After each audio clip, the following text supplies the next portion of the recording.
अगला जो कार्ड है ना वो उलाला का है पक्का।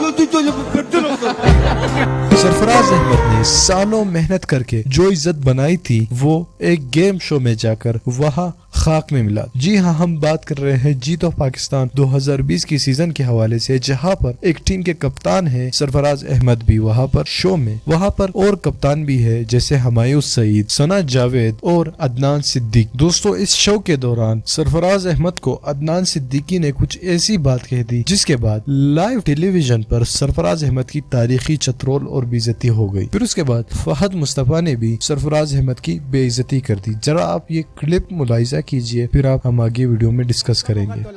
ये अच्छी डील है। मैं थर्ड अंपायर से पूछ रहा हूं, एक मिनट आपका नहीं है। इंटरेस्ट होते हैं, लेट्स सी। ज्यादा खेलने की जरूरत नहीं हमारे साथ।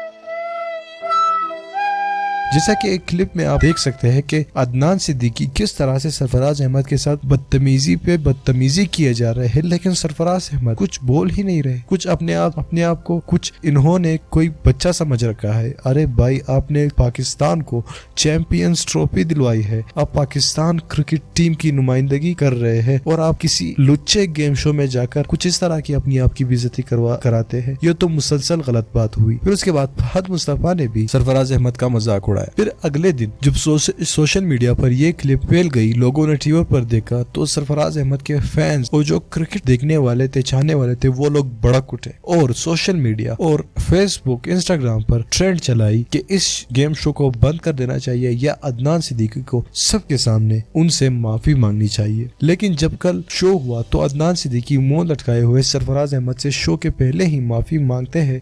फिर उसके बाद सरफराज अहमद फिर से बोलते हैं कि नहीं मैं आपसे माफी मांगता हूँ। लेकिन ये बात सरासर गलत है कि सरफराज अहमद को इस तरह की काम से गुरेज करना चाहिए। वो टीम को रिप्रेजेंट करते हैं, पाकिस्तान के टीम के कप्तान रहे हैं और इंशाल्लाह फ्यूचर में भी होंगे। इंशाल्लाह अगर वो परफॉर्मेंस दिखाते हैं तो उनको अपना स्टैंडर्ड और लेवल थोड़ा हाई रखना चाहिए। ये लुच्चे पंकारों से अपने आप को दूर रखना चाहिए और ये फालतू गेम शोज में नहीं जाना चाहिए। इस तरह अल्लाह ताला ने सरफराज अहमद को इज्जत दी है और वो हाफिज कुरान भी है, लेकिन अगर वो इस तरह के लुच्चे गेम शोज में जाते हैं तो फिर अल्लाह ताला उनसे ये इज्जत छीन लेंगे। क्योंकि सरफराज अहमद तो एक तो हाफिज कुरान है और वो माशाल्लाह नात ख्वां भी है, और दूसरी तरफ जानिब वो टीम को रिप्रेजेंट करते हैं, पाकिस्तानी क्रिकेट टीम को रिप्रेजेंट करते हैं और लोगों की उम्मीदें उनसे वाबस्ता है। तो अल्लाह ताला ने जो सरफराज को इज्जत दी है, वो अगर सरफराज इनको नहीं संभालेंगे तो फिर अल्लाह ही उनका हाफिज है। दोस्तों, आप इस बारे में आपकी क्या राय है, आप हमें कमेंट करके जरूर बताइएगा। आपकी राय हमारे लिए बेहद कीमती है। इस वीडियो को लाइक करिए, चैनल को सब्सक्राइब करिए और साथ ही